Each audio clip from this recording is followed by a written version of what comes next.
नमस्कार and welcome students. मैं doctor Devendra Sharma, सहायक आचार्य समाजशास्त्र, राजकीय महिला महाविद्यालय सादुलशहर से। और आपका इस वीडियो के अंदर एक बार फिर से स्वागत है। आज इस वीडियो के माध्यम से हम समाजीकरण के टॉपिक के बारे में बात करेंगे। समाजीकरण की क्या होता है, समाजीकरण का अर्थ क्या है, समाजीकरण की विभिन्न विचारकों के द्वारा जो परिभाषा दी गई है उसके बारे में आज हम लोग बात करेंगे, उसके कंसेप्ट को समझने की कोशिश करेंगे। लेकिन आपसे निवेदन रहेगा हमारा कि हमारे वीडियो को लाइक और शेयर ज़रूर करें, चैनल को सब्सक्राइब करें, व्यूज़ दें, ताकि हमें सभी वीडियो आप तक पहुँचे और हमें भी इन वीडियोज़ के अंदर जो भी सुधार करने की लगे तो वो हम आपके व्यूज़ के आधार पर उसके अंदर सुधार करने का प्रयास करेंगे। तो आइए हम देखते हैं समाजीकरण या सोशलाइजेशन क्या है। समाजीकरण या सोशलाइजेशन, ये कहा गया कि मनुष्य जब बच्चे के रूप में इस धरती के ऊपर जन्म लेता है तो उसके अंदर केवल मूल प्रवृत्तियाँ और संवेग पाए जाते हैं।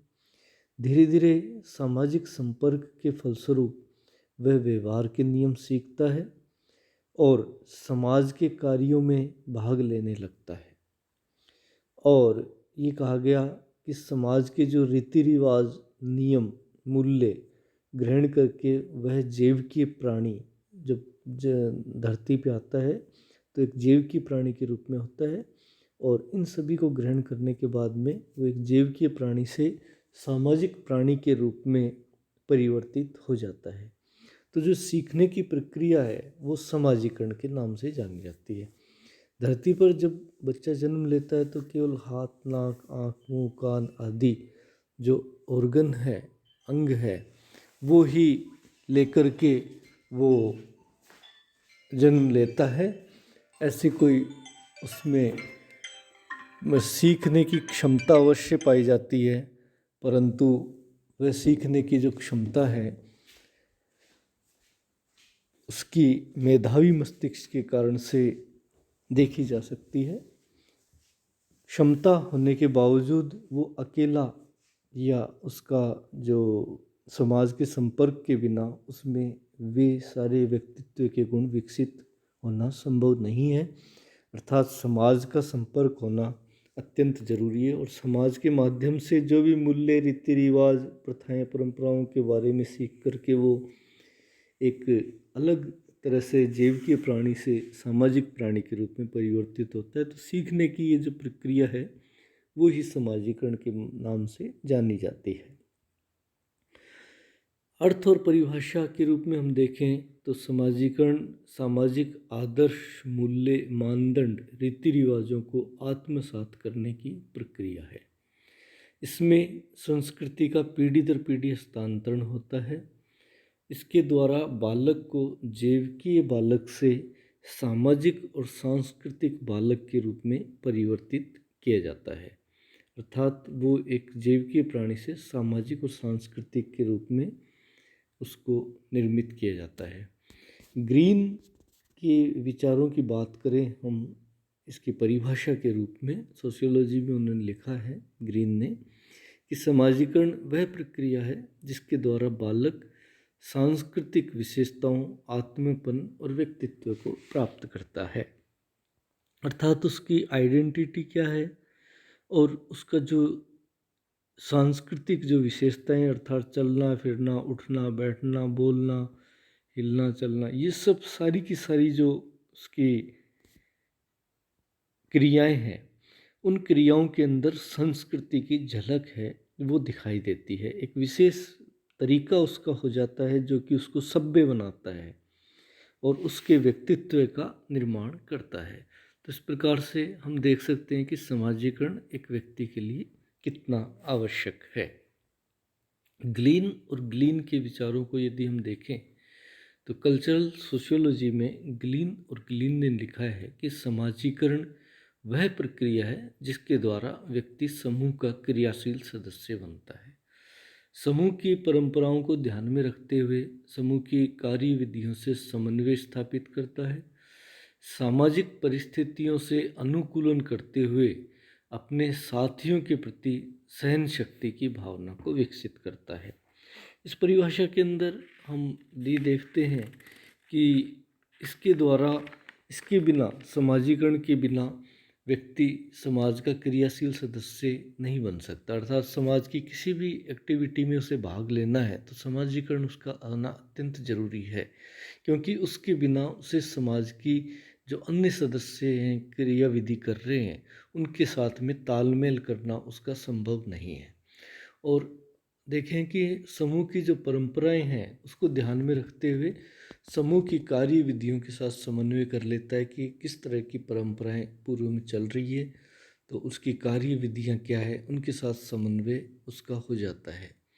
सामाजिक परिस्थितियों से अनुकूलन करता है, अर्थात समाज में क्या क्या घटित हो रहा है अन्य व्यक्तियों के साथ में, तो उससे क्या होता है कि उसमें सह अस्तित्व की भावना, अर्थात साथियों के प्रति जो सहन शक्ति की भावना है, जियो और जीने दो की, वो उभर करके आती है और एक संगठन के रूप में, एक समाज के रूप में वो समाज का एक क्रियाशील मेंबर है, वो बन जाता है, समाज का सदस्य है, वो बन जाता है। जॉनसन की परिभाषा यदि हम देखें सोशियोलॉजी ए सिस्टमेटिक इंट्रोडक्शन में, तो जॉनसन ने लिखा है कि समाजीकरण एक सीखने की प्रक्रिया है जो सीखने वालों को सामाजिक भूमिकाओं का निर्वाह करने योग्य बनाती है।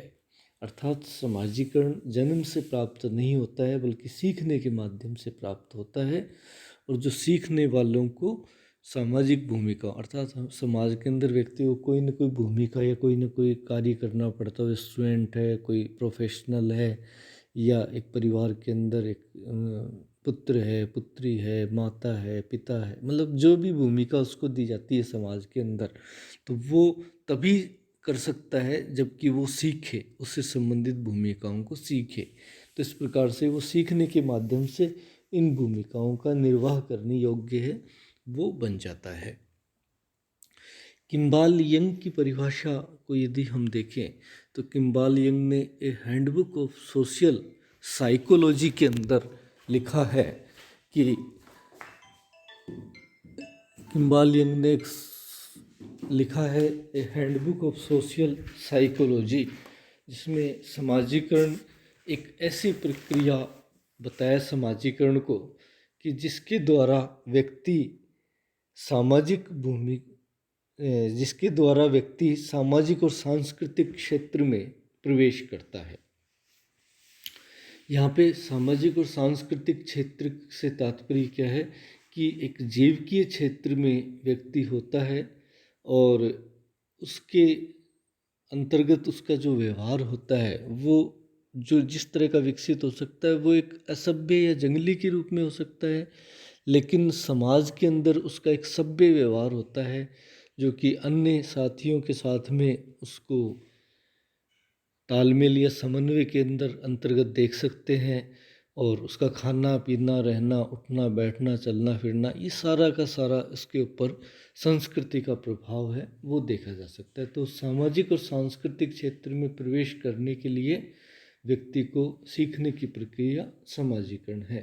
इस प्रकार से हम समाजीकरण व्यक्ति को सामाजिक बनाने की प्रक्रिया कह सकते हैं, जिसमें व्यक्ति की आत्म का विकास होता है, वह आइडेंटिटी बनाता है अपनी, वह सामाजिक मूल्यों और आदर्शों को आत्मसात करता है, कुछ समाज का क्रियाशील सदस्य बनता है। इसके द्वारा संस्कृति का पीढ़ी दर पीढ़ी हस्तांतरण होता है और इसके माध्यम से व्यक्ति अपनी परिस्थिति या स्टेटस है उसके अनुकूल व्यवहार करना है, वो सीख जाता है।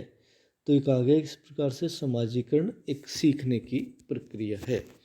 तो हम समझ सकते हैं समाजीकरण का कंसेप्ट कि कितना ज़रूरी है व्यक्ति के लिए सामाजिक और सांस्कृतिक विशेषताओं या क्षेत्र के अंदर प्रवेश करना और इन विशेषताओं को सीखना। तो नेक्स्ट वीडियो के अंदर हम इसकी विशेषताओं के बारे में बात करेंगे। धन्यवाद।